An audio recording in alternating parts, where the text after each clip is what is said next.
And welcome back to Who Would Win. Today's Who Would Win comes to us from Todd Fulford, who asked the question, who would win a fight, Ryu or Tai Lung from Kung Fu Panda? Seems to be a Kung Fu Panda kind of week. These are just back-to-back for my suggestions. Now, Tai Lung is a snow leopard, and as such, he does have the power of that species of animal at his beck and call. Snow leopards are very powerful animals, capable of taking down, large goats. I don't think they're capable of taking down yak, though I've never not heard one take down yak. They're in the same neighborhood.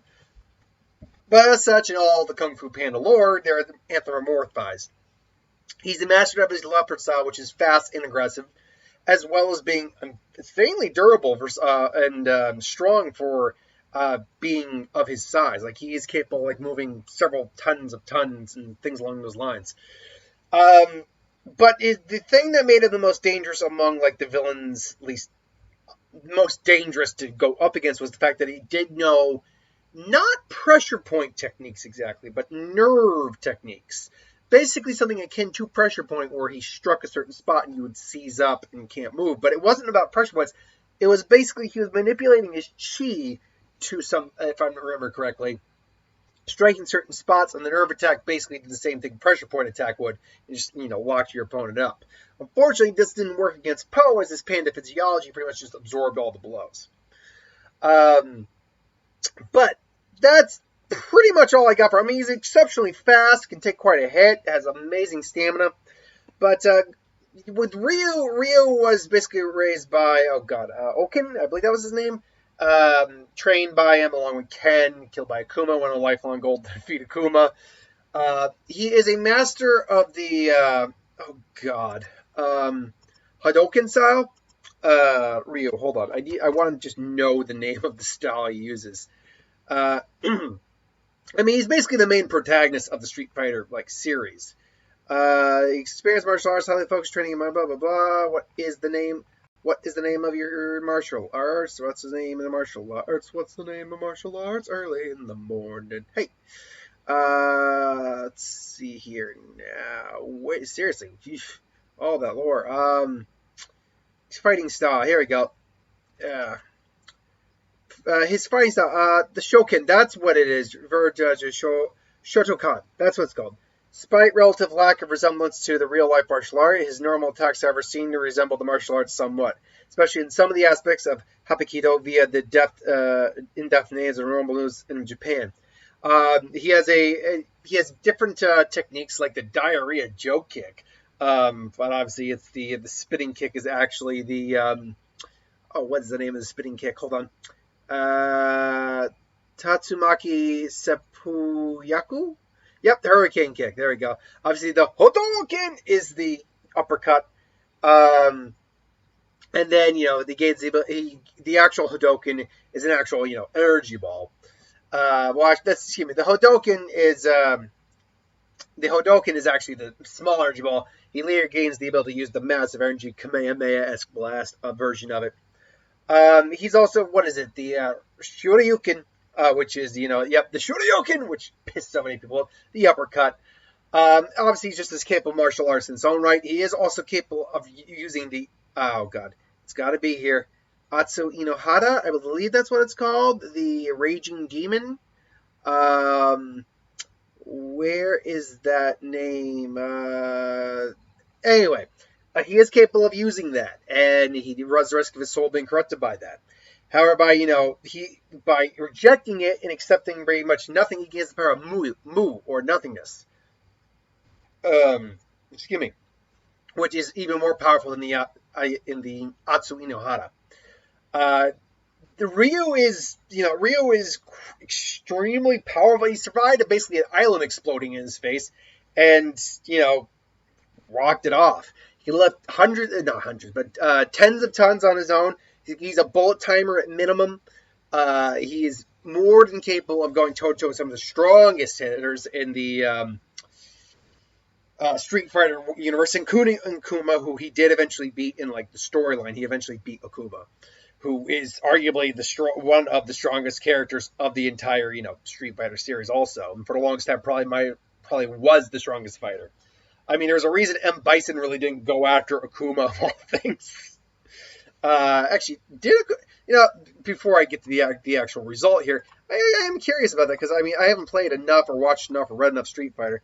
Akuma versus M Bison. Akuma versus Bison. Did that ever actually happen?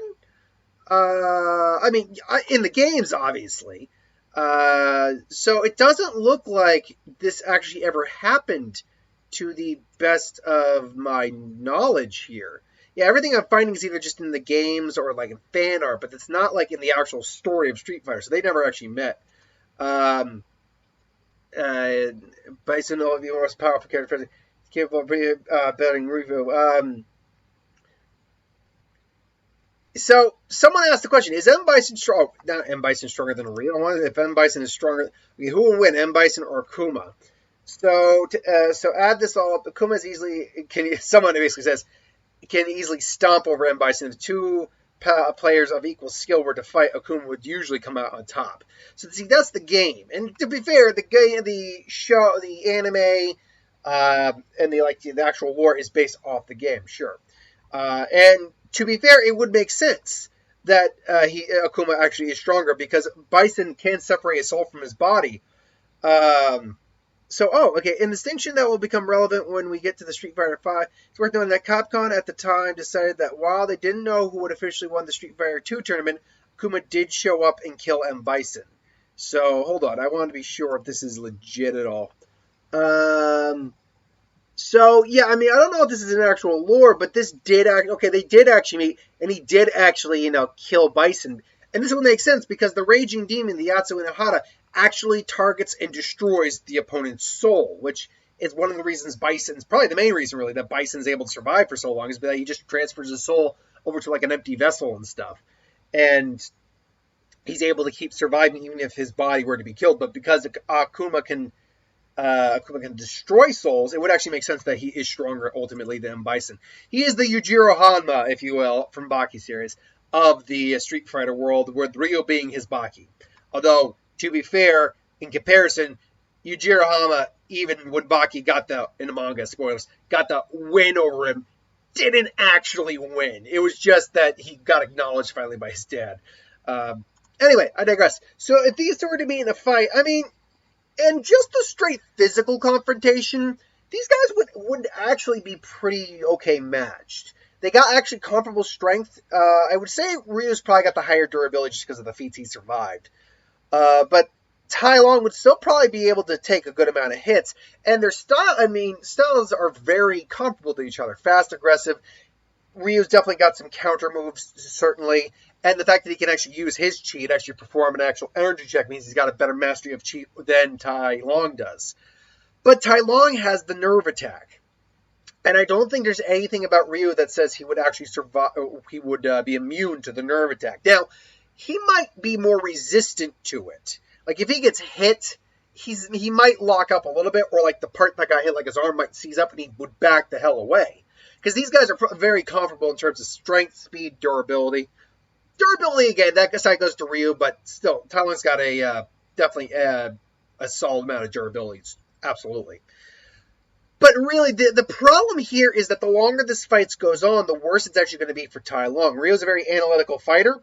Not like truly. He's not like Urahara from Bleach, where he's like, oh, so this, I'm going to make up 1,000 other plans. No, but he can fight on the fly. He can realize when I need to avoid an attack. And, he'd be able to probably shake it up, maybe even try to, like, reactivate his arm or recharge his arm with a Hadouken. It's channel chi through there to kind of go like, shake it off. But ultimately, the longer this fight goes, the worse it's going to be for Tai Lung. But it's because Ryu still has things like the Yatsu Inahara and the power of nothingness. And both of those are well beyond anything Tai Lung is capable of dishing out or even surviving.